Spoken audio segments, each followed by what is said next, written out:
Yesterday I made a post. Which position do you expect to have the most tackles against the run? The defensive line, which includes the defensive ends, the linebackers, the cornerbacks, or the safety? I made this post on my regular page, and I made this post in the Little League football group. On my regular page, most comments said the defensive line. In the Little League football group, all the comments said linebacker. And it struck me, man, in a way to say that in the Little League football group, and most of these people in this group are coaches, parents. See, you must understand, man, that there's an order of operation. Everything has an order of operation in which is the design. I listed these positions in the order of operation. The first line of defense is your defensive line. The second line of defense is your linebackers. The third line of defense is your cornerback. Your last line of defense is your safety. The only thing behind the safety is your touchdown. If the play gets to the safety, he's saving a touchdown. So initially, your first line of defense should be where your expectations are to stop the run. Every run play, no matter what formation, starts within the tackles, between the two tackles.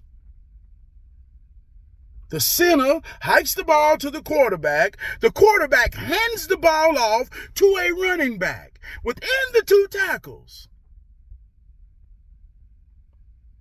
Your defensive line sole objective is to fire off the ball at the movement of the ball, penetrate the line of scrimmage to get in the backfield to stop forward progress.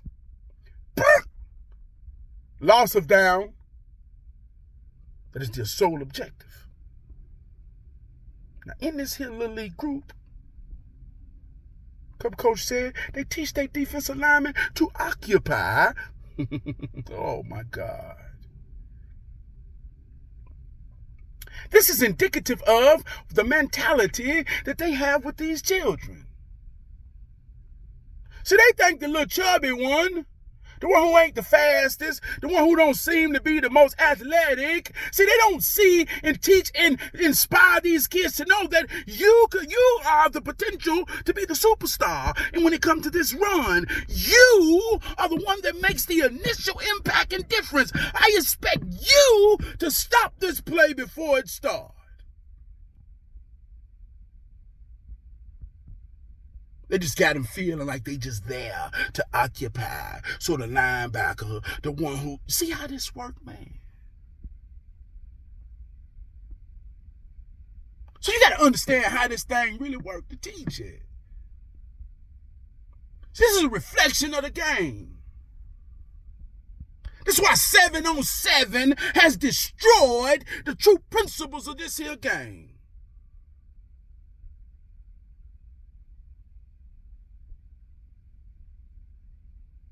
What you teaching? Do you understand this shit, man? I played defensive tackle. Strong side.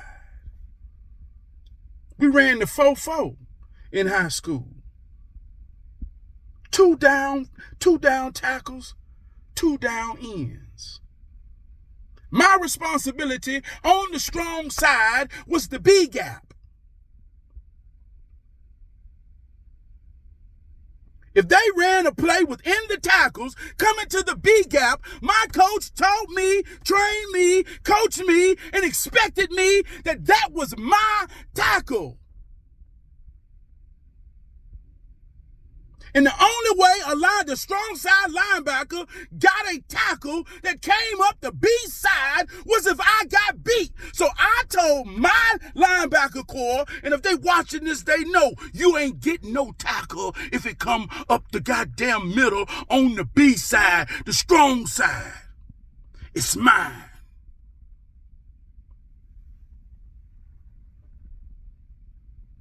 I was the MVP.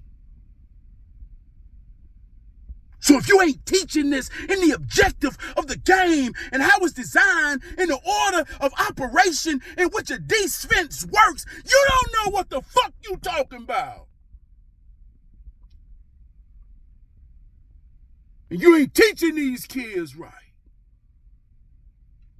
I work in manufacturing. When you talk about defense and manufacturing, how do you defend against the defect of your product? There's lines of defense. See, this universal. There's lines of defense to defend against the defect. The first line are those who's setting up the machines. They're setting up the parameters, checking the parameters to know when they get to running, there are in specifications of what it is calling for. The second line of defense is the operators, the ones who's operating the machine, who's making the product. They have a process at the end when they're beating the product off to check the specifications. Anything out of spec is a defect. The last line of defense is the laboratory. They're checking all the defect possibilities to assure that we're sending the customer a product that is consistent. If a product reaches a customer and it is defective, we must look at it and trace our lines of accountability through the order of operation to find who dropped the ball. Same thing with football. If they're getting 10 yards, 5 yards, 15 yards, touchdown. They killed us on the ground. When we watch the film, it goes to the line of orders of defense. Travis, defensive tackle. Look, you're getting beat.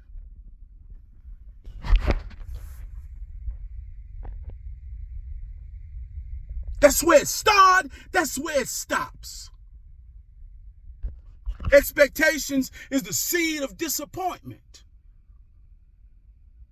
If you're expecting your linebacker to stop the run more than you are expecting your defensive tackle, then you are planting the own seeds of your disappointment.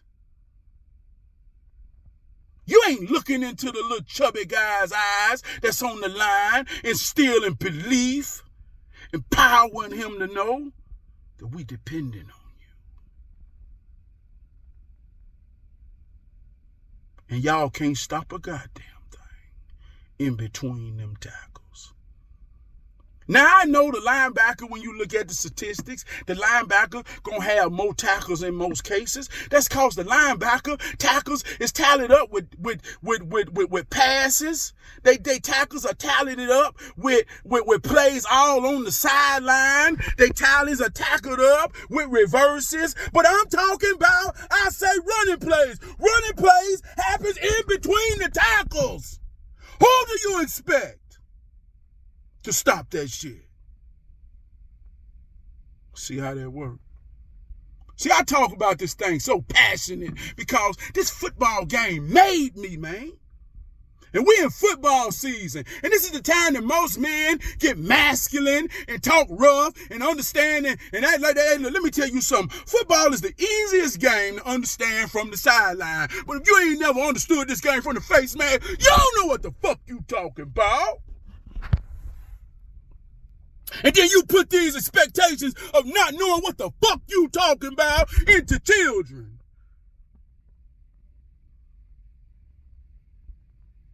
Look at people who ain't never played talking about, man, I think I can do this coaching shit. How you gonna coach something you don't know?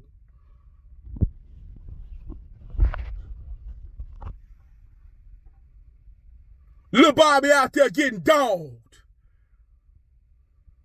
And little Bobby come to the sideline, and all you want to tell little Bobby, you got to be a dog. You got to be a dog. Well, goddammit, I tell you what you do. Let's put on some grown man equipment, and you show little Bobby how to be a dog. And I'm 44. Show me what you want him to know. I get riled up with this shit. Because it make me feel good. And if you're offended by the way I'm getting riled up, and you think you know this here game, and you think you here teach this here game, This is what made me. That's why I feel good. So you got to come from this and understand this to even put this in a child.